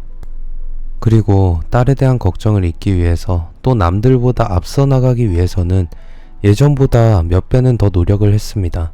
저는 잠도 자지 않고 보다 나은 기술을 개발하기 위해 몰두했습니다. 5년이 넘게 노력한 결과 저희 회사를 배관 설비 분야에서는 누구나 인정하는 탄탄한 중소기업으로 키우게 되었고 저는 부사장으로 승진하게 되었습니다. 이제 업계에서는 누구나 기술을 인정하는 기업으로 성장하게 되었지만 새로운 고민이 하나 생겼어요. 얼마 전부터 경쟁업체 하나가 계속해서 저희 회사가 하는 사업을 방해하기 시작한 겁니다. 그 회사는 제가 따내려고 하는 공사마다 따라붙어서 방해를 했고 그런 방해 공작에도 불구하고 저희 회사가 공사를 따내면 업계에 저희 회사가 곧 망할 거라는 근거도 없는 이상한 헛소문을 퍼뜨렸습니다. 몇 번은 그냥 넘어갔지만 경쟁 회사의 방해가 도를 넘어서자 저는 그 회사의 사장에게 연락해서 만나서 정식으로 항의를 했어요. 무슨 일을 하든지 동업자 정신을 가지고 선의의 경쟁을 해야 합니다. 왜 근거도 없고 날조된 허위 정보로 시장 질서를 어지럽히는 겁니까? 제가 따지자 경쟁사 사장은 말도 안 되는 소리를 했어요. 선의의 경쟁 좋아하시네. 내가 하는 짓이 마음에 안 들면 당신도 나처럼 우리 회사 비난하고 다니면 될 거 아니야. 사업이란 게 수단과 방법을 가리지 않고 무조건 경쟁자를 잡아먹어야 이기는 거야. 내가 보니까 당신은 사업을 할 자세가 안 돼 있네. 그는 앞으로도 저희 회사가 쓰러질 때까지 물어뜯겠다고 대놓고 선전포고를 했어요. 그런 놈을 상대로 저까지 불법적인 방법을 동원해서 맞서게 되면 같이 죽는다는 걸 잘 알기에 저는 그놈이 어떤 짓을 해도 정정당당하게 경쟁에서 승부를 하려고 했어요. 그러다 그놈과 제가 법정 소송까지 벌이는 일이 생기게 되었어요. 국가기관에서 발주한 공사에 저희 회사와 경쟁사가 모두 참여했고 최종 후보로 올라갔는데 경쟁사 사장은 불법적으로 뇌물을 줘서 공사를 따냈던 겁니다. 저는 그가 불법을 저질렀다는 명백한 증거를 확보하고 소송을 했고 저희 회사가 이겼습니다. 그러자 그놈은 매일같이 협박성 문자를 제게 보내면서 협박을 하기 시작했어요. 야, 너 밤길 조심해라. 나한테 대들고도 네가 이 바닥에서 살아남을 것 같아? 어림도 없어. 두고 봐. 내가 너를 완전히 매장시켜 버릴 테니까. 저는 그따위 유치한 공갈 협박에는 눈도 깜짝하지 않았어요. 그놈이 저희 회사를 죽이려고 하는 시도는 더욱 노골적으로 변해서 저희 회사에서 일하는 핵심 기술자들에게 접근해서 돈으로 유혹해서 빼내가기도 했어요. 저는 싸우고 싶은 마음이 없었지만 상대방이 먼저 도발을 해오니 가만히 있을 수는 없었습니다. 살기 위해서라도 맞대응을 해야 했죠. 그렇게 몇 년 동안 경쟁사와 저는 거의 원수지간이 되었고 업계에서도 저희들이 서로 치열하게 경쟁한다는 소문이 퍼지게 되었어요. 그런 와중에 늘 저의 든든한 지원군이자 보팀목이 되어주던 만기 형님이 사장 자리를 제게 물려주고 회사 경영에서 물러나게 되었어요. 얼마 전 정기검진에서 간에 이상이 있다는 판정이 나와서 정밀검사를 받아본 결과 간암이란 진단이 나왔습니다. 당장 입원해서 항암 치료하고 수술해야 하니 미안한데 성준이 네가 회사를 좀 맡아줘야겠다. 다른 이유도 아니고 건강 문제로 쉬겠다고 하니 저는 회사 걱정을 하지 말고 편안한 마음으로 치료 받으시라고 말씀을 드렸습니다. 지금까지도 회사의 중요한 일은 거의 대부분 제가 처리를 해왔지만 사장이라는 직함을 걸고 나니 어깨가 더 무거워지는 것 같았어요. 저는 더 막중한 책임감을 느끼면서 일에 몰두했고 어느새 1년이 지나가고 연말이 되었습니다. 그때 뜻밖의 장소에서 전철을 다시 만나게 되었어요. 원수는 외나무 다리에서 만난다는 말처럼 연말이 되어서 업계의 경영자들이 모이는 송년회 자리에서 저는 경쟁사 사장놈을 다시 만나게 되었어요. 그리고 그놈뿐만 아니라 또 다른 원수 같은 년도 15년 만에 다시 만나게 되었어요. 저와 딸을 버리고 내연남과 도망을 쳤던 전철을 만나게 된 겁니다. 더 충격적인 사실은 전처의 남편이 경쟁업체 사장놈이었던 거예요. 송년 모임은 부부 동반 모임이어서 업계의 다른 사장들은 아내와 같이 참석했어요. 저를 본 전처는 처음에는 당황해서 저를 피했어요. 하지만 저는 전처를 다시 만나자 잊어버리고 있던 옛날의 기억이 되살아났어요. 이제 와서 전처가 가지고 간 돈을 돌려달라 요구할 생각은 없었지만 최소한 잘못했다는 사과는 받으려고 했습니다. 저는 기회를 보다가 전처의 남편인 경쟁사 사장놈이 다른 사장들과 대화를 하는 사이에 혼자 있던 전처에게 다가갔습니다. 당신 나한테 어떻게 이럴 수가 있어? 평생 볼 일 없을 거라고 생각했겠지만 다시 만났으면 최소한의 잘못은 인정해야 하는 거 아니야? 당신이 가져간 돈은 내가 죽을 고비를 몇 번씩이나 넘겨가면서 힘들게 번 돈이었어. 제가 이렇게 말하면 전처는 제게 고개를 숙이고 사과할 줄 알았습니다. 그런데 어처구니 없게 그녀는 코웃음을 쳤어요. 내가 당신한테 잘못한 게 뭐가 있어? 정말 웃기고 있네. 법적으로 우리는 남남이야. 그리고 그 돈은 당신이 나한테 준 거야. 내가 훔쳐갔어? 아니면 사기를 쳤어? 말 같지도 않은 소리를 하지도 말고 내 눈앞에서 꺼져 주세요. 전처는 뻔뻔스럽게 그 돈은 제가 자기한테 줬으니 자기 돈이라고 했고 마음이 맞는 남자가 생겨서 결혼을 했는데 뭐가 문제냐고 했어요. 그때 동거를 시작하면서 혼인신고를 하지 않았던 게 화근이었어요. 전 중동으로 가기 전에 혼인신고를 하려고 했지만 정신이 없어서 잊어버렸던 겁니다. 그러니 전처의 말대로 그녀와 저는 법적으로 아무 관계도 아니었어요. 전 기가 막혀서 멍하게 서 있었는데 전처의 남편이 제게 다가왔어요. 어이 정 사장, 괜히 생트집 잡으면서 사람 괴롭히지 마. 한 번만 더 내 와이프한테 찝적대면 가만 안 둘 거니까 알아서 해. 그놈은 아예 협박을 했어요. 그는 전처가 저와 동거를 했고 제 애를 낳은 것도 알고 있는 것 같았어요. 손이 발이 되게 빌어도 모자라는 판에 두 년놈의 어처구니 없는 태도에 저는 억울해서 그냥 물러설 수는 없다는 생각이 들었습니다. 혼인신고를 안 했어도 동거도 사실혼이야. 내가 소송을 해서라도 너희 년놈들이 나한테서 가져간 돈은 모두 찾아올 거야. 소송을 하든 당신 마음대로 해. 전처는 저를 가소롭게 보면서 비웃었어요. 저는 전처의 내연남이었던 그놈과 몇 년 동안이나 경쟁을 해왔다고 생각하니 어이가 없었고 그놈이 지금의 회사를 만들어서 성공하는 밑거름이 된 종잣돈이 제가 피땀 흘려서 번 돈이었다는 걸 생각하니 억장이 무너질 노릇이었습니다. 저는 가슴이 답답하고 억울해서 분해서 그날 밤 혼자서 취하도록 술을 마셨어요. 제가 전처를 다시 만났다는 말을 들은 형님은 제게 이혼과 위자료 청구 소송을 하라는 말을 했어요. 그런 인간 말종 같은 것들은 그냥 두면 안 돼. 무슨 수를 쓰든지 홍구멍을 내줘야 되는 거야. 내가 잘 아는 변호사가 있으니까 한번 만나봐. 내가 알기로는 사실혼을 증명만 할 수 있으면 된다고 하더라고. 저는 형님이 소개해준 변호사를 만나서 법적으로 소송을 할 수 있는지 의논을 했습니다. 예상은 하고 있었지만 워낙 오래전 일이어서 간단한 문제는 아니었어요. 변호사도 제 설명을 들은 다음에 난감한 듯이 말했습니다. 18년 전에 동거를 했던 아내의 불륜에 대해서 지금 위자료를 청구한다. 글쎄요, 민사는 딱히 정해진 시효기간이 없어서 가능하긴 한데 아내분과 사실혼이었다는 걸 확실히 증명하는 게 쉽지 않을 것 같습니다. 변호사는 법률적으로 제가 저 여자와 살았다는 것만 증명하면 간단하지만 그 동거가 법에서 정하는 혼인관계 수준이 되어야 한다고 했어요. 참, 법이란 건 이래서 일반인들에게 가까이 하기에는 너무 어렵고 복잡한 것이었어요. 가장 간단한 방법은 따님이 아내분의 자식이란 것만 증명하면 되는 거죠. 그러려면 친자 확인을 해야 하는데 아내분과 따님이 응해줄지가 의문이네요. 변호사의 말처럼 제 딸이 전처의 자식이라는 걸 입증하면 되지만 전처가 유전자 감식에 응해줄 리가 없었어요. 그래서 변호사는 우선 저와 전처의 동거관계를 확실하게 목격한 증인을 내세워서 소송을 한 다음에 법원에서 전처와 딸의 유전자 감식을 명령하는 방식을 취하기로 했어요. 그래서 저는 저희 부부가 예전에 살았던 집에 주인 아줌마를 수소문해서 찾기 시작했어요. 그녀는 2년 동안 저희 부부를 옆에서 지켜봐왔고 갓난아기였던 제 딸도 돌봐주었기에 저의 동거를 입증해줄 가장 확실한 증인이었어요. 하지만 10년 전에 연락이 끊어진 주인 아줌마를 찾는 건 정말 쉬운 일이 아니었어요. 저는 흥신소의 도움까지 받아서 겨우 주인 아줌마를 만나게 되었습니다. 제 사정을 들은 주인 아줌마는 흔쾌히 자기가 증인이 되어주겠다고 했어요. 어휴, 나도 마누라 잘못 만나서 전 재산 잃고 혼자서 딸을 키우는 걸 생각하면 마음이 아팠는데 내가 도울 수 있는 게 있다면 도와야지. 고등학생인 딸도 증인이 되어주기로 약속했어요.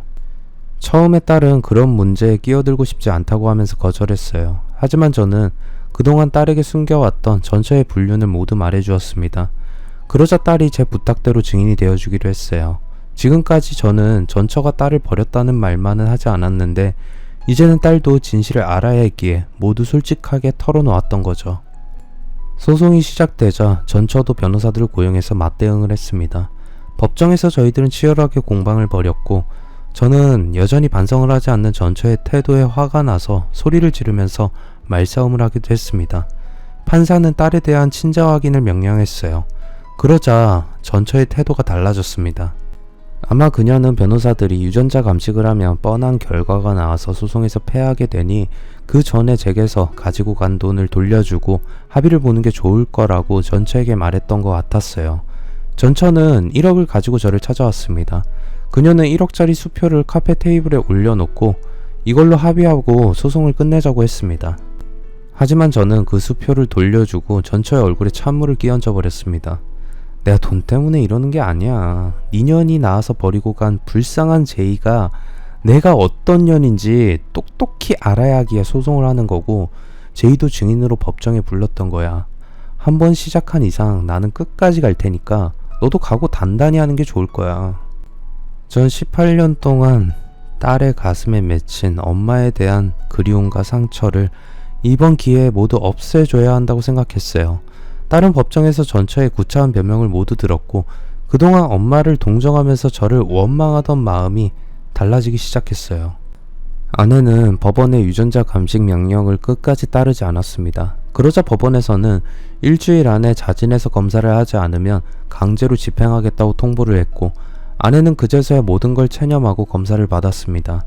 일주일 뒤에 결과가 나왔고 그 결과는 제가 승소하는데 결정적인 증거가 되었어요. 지루하게 끌던 재판이 끝나자 딸은 제게 그동안 숨겨왔던 자신만의 속마음을 털어놓았어요. 말은 하지 않았지만 혼자서 나를 키워준 아빠한테 미안한 마음을 가지고 있었어. 아빠한테 사랑한다고 미안하다고 말하고 싶었는데 이상하게 입이 떨어지지 않았어. 아빠가 자꾸 나한테 다가올수록 난 자꾸만 물러나서 숨고 싶어졌어. 딸은 처음으로 제게 사랑한다는 말을 하면서 눈물을 보였어요. 저는 딸을 꼭 안아주었습니다. 저는 전처에게 3억이 넘는 위자료를 받아냈습니다. 그리고 아내의 동거남이자 제 돈으로 경쟁업체를 차려서 저를 끈질기게 괴롭히던 그놈도 쫄딱 망하게 만들어버렸어요. 저를 잘 아는 업계의 다른 사장들은 저와 전처에 대한 소문을 들었고 경쟁사 사장이 저에게 저지른 인간 말종 같은 짓을 알게 되자 모두 힘을 합쳐서 그 업체가 어깨에 발을 붙이지 못하도록 만들어버렸던 겁니다. 거래처가 떨어져 나가고 새로운 계약도 따내지 못하자 그놈은 몇 개월 버티지 못하고 망하고 말았어요. 또 한 가지 기쁜 소식은 만기 형님이 오랜 투병 생활을 끝내고 건강을 되찾은 겁니다. 간암을 성공적으로 이겨낸 형님은 회사의 고문으로 복귀하셨어요. 고문이란 형식적인 것에 불과했어요. 모든 실무는 여전히 제게 맡기고 일보다는 건강을 챙기기 위해 운동과 몸 관리에 신경을 쓰셨습니다. 그러더니 얼마 지나지 않아서 등산을 하다가 만난 여성과 환갑을 넘긴 나이에 황혼의 로맨스를 즐기게 되었어요. 준성아, 연애가 이렇게 좋은 건 줄 진작 알았어야 했는데 왜 이제야 연애의 맛을 알게 되었는지 모르겠어. 형님, 인생은 60부터라는 말이 괜히 있는 게 아니에요. 형님 아직 청춘입니다. 이제부터 편안히 즐기면서 유쾌하게 사세요. 제 말을 들은 형님은 은근히 제게 재혼을 하는 게 어떠냐고 물었어요. 내가 만나는 애인한테 아주 괜찮은 후배가 하나 있대. 들어보니 너하고 잘 어울릴 것 같은데 한번 만나보는 게 어때? 형님의 말에 저는 웃으며 고개를 저었어요. 아니에요. 전 제이가 대학을 졸업하고 남자가 생겨서 제 곁을 떠날 때까지는 제이만 생각하기로 했어요. 제게는 아내보다는 딸이 더 소중했어요. 딸은 이제 아버지인 제게 마음의 문을 열었고 저희들은 아주 다정한 부녀 사이가 되었습니다. 주말이면 같이 한강공원으로 자전거도 타러 다녔고 휴가철이 되면 둘만의 여행을 떠나기도 했어요. 딸의 마음을 얻었으니 전 그것으로 만족합니다. 누구나 죄를 지으면 언젠가는 반드시 그에 합당한 벌을 받게 되는 게 세상의 이치라는 걸 알아야 한다고 생각하면서 이제 고3이 된 딸의 뒷바라지를 열심히 하고 있습니다. 긴 글 읽어주셔서 감사합니다. 구독, 좋아요, 알람 설정 부탁드립니다.